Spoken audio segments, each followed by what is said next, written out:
So today is an all-round good news for Barcelona, as they have not only managed to be able to receive approval to be able to register Dani Olmo and Pau Víctor, but they have also secured their position in the supercup final after defeating Athletic Club 2-0 in the supercup semi-final, and we need to talk about it.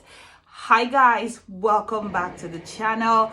I'm so excited to bring you this match review and of course update on the Dani Olmo situation, because it's been such a long time since us Barcelona fans have been able to celebrate anything of note in this club. It has been a week of high tension, high pressure everywhere, but somehow we've been able to get some good news that we can celebrate today. So let's dive into the game. Barcelona get the lineup against Barcelona played against Athletic Bilbao in the Super Cup final in Abu Dhabi today. Sweet game. When we started, it was amazing. We had in the lineup Iñaki Peña doesn't start. We do have Szczesny in goal today for Barcelona, and then we had Pau Víctor. I say Pau Víctor, not Pau Víctor Chow. No, Pau Kubasi, Inigo Martinez in centre back. We had Koundé in the right back position, and of course Alejandro Balde in the left back position. Solid line, wonderful. We love to see it.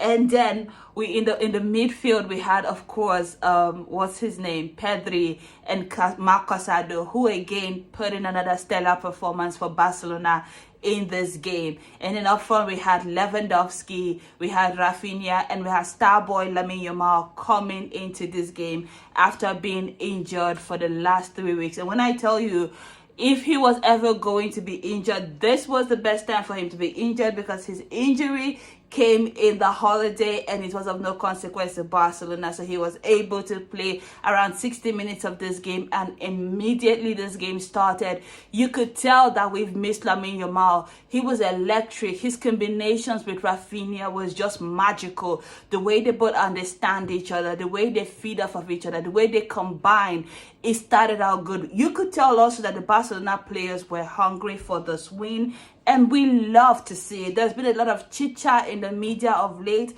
regarding Barcelona, and I've been part of those people chit-chatting myself. So it's good to finally put all of that to the side and get back to the business of the day, which is playing football. And when I tell you they showed up and showed out, this was what we're talking about. They played good football. They were beautiful. That first half was amazing. And of course, the first goal came through Gavi, and you love to see it. It's his first goal this season for Barcelona. And as always, Rafinha was involved in that goal, putting a very good cut back to Gavi for him to just slot it home past Unai Simon in goal. And when I tell you, there was no way he could have missed that. He could have missed it. It was just inch perfect pass and boom into the net. It was just wonderful.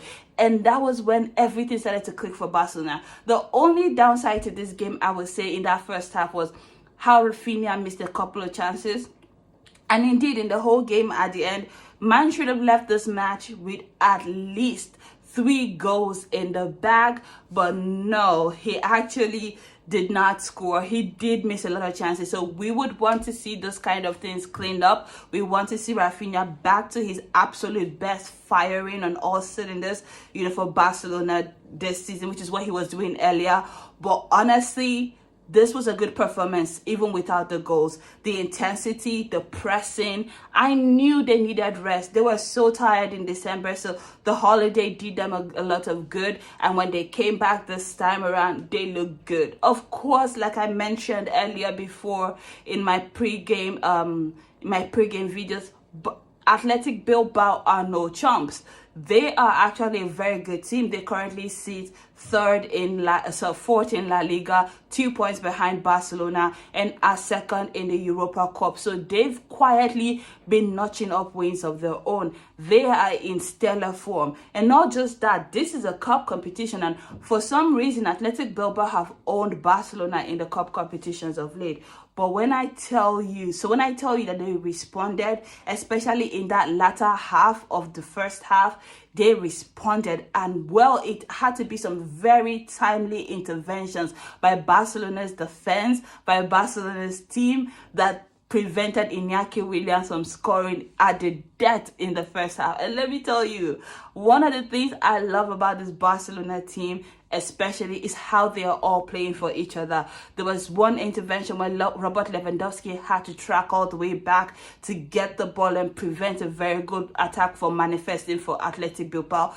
That's what you want to see. You want to see the attackers come back and help in defense, and you want to see the defenders help the midfield. You just want to see everybody playing for each other, and that's what they did. Even Pedro was there defending from time to time, and I loved it. It was a unified effort. Now, let me tell you, Chesney, I understand why you haven't started for Barcelona in a long time. I understand it, because all throughout this game, every time Chesney went out to make one of those sweeper keeper moments, my heart was in my mouth, because I was like, what are you doing? Why now? Why this? What is this? What's going on? Because fam, I was so nervous.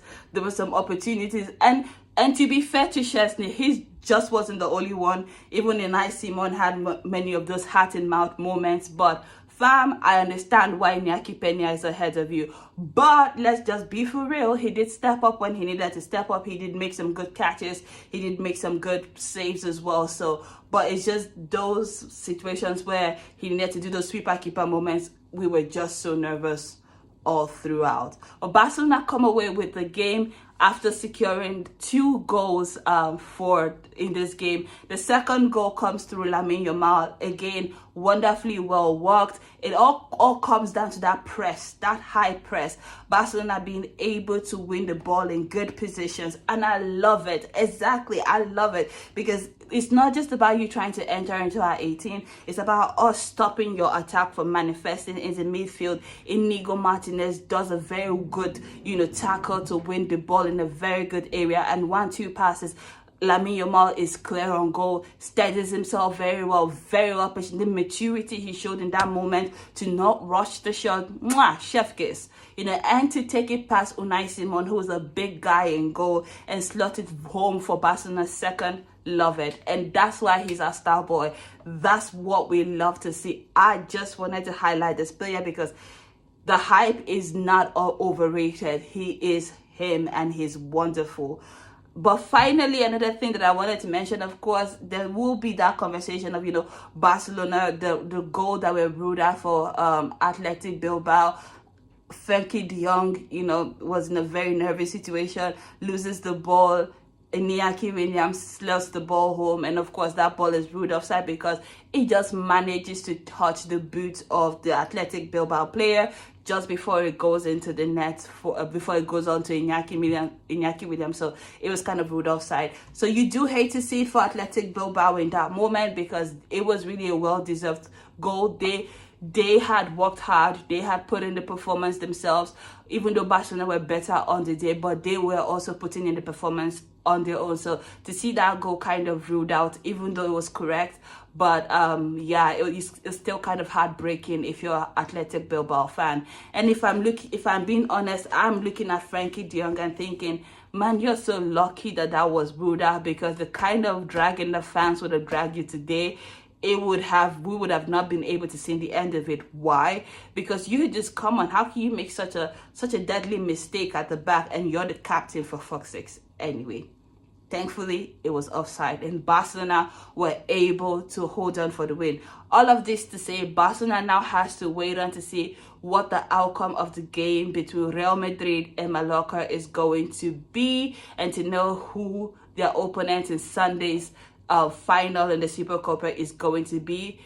If it goes the way we intended, or the way we think it's gonna go, we might just have another Super El Clasico on our hands, and we're so excited for it, because this one could actually decide a title, and well, amazing stuff.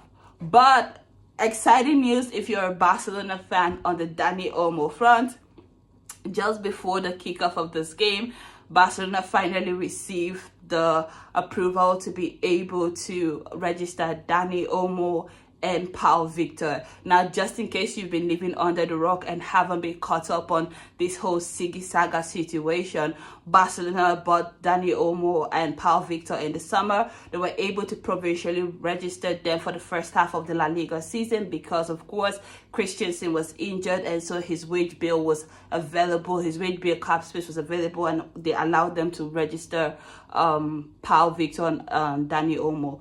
Barcelona had until December 31st to figure the situation out to be able to register Pau Víctor and Dani Olmo for the second half of the season, which, depending on who you ask, Barcelona will say they met the deadline.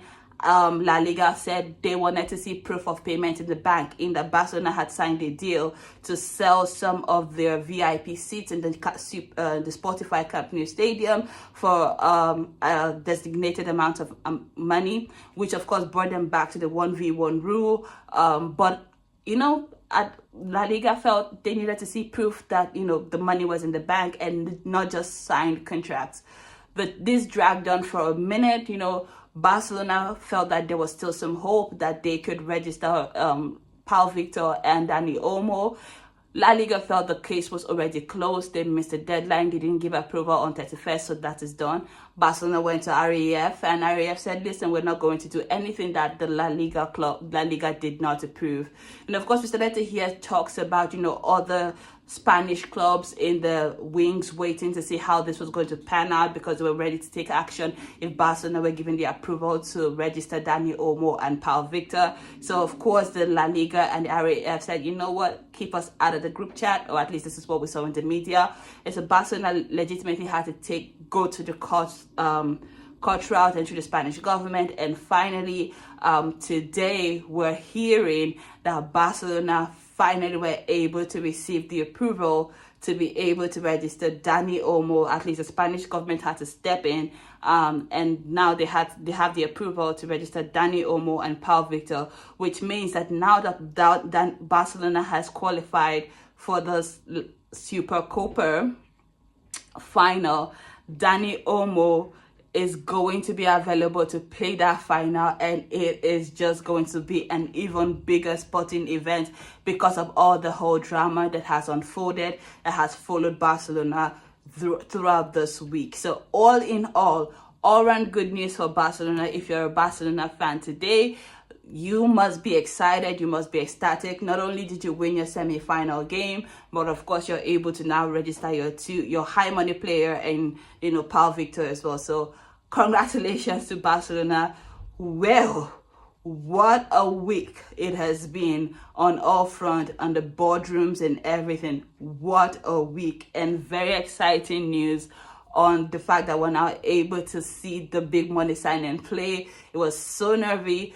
I have to also give kudos to Dani Olmo and Pau Víctor. They were excellent throughout the saga. They never said anything out of order. They were always having faith in the club. All we constantly heard was they had faith in the club, that they were going to be registered, they were committed to the club and whatnot. Listen, that kind of dedication, that kind of love is one in town, and I just have to give it up to you guys, because you guys were solid. You guys were team players. And that's all I have to say. But that has been the video for today. Let me know, guys, what you think about this game between Athletic Bilbao.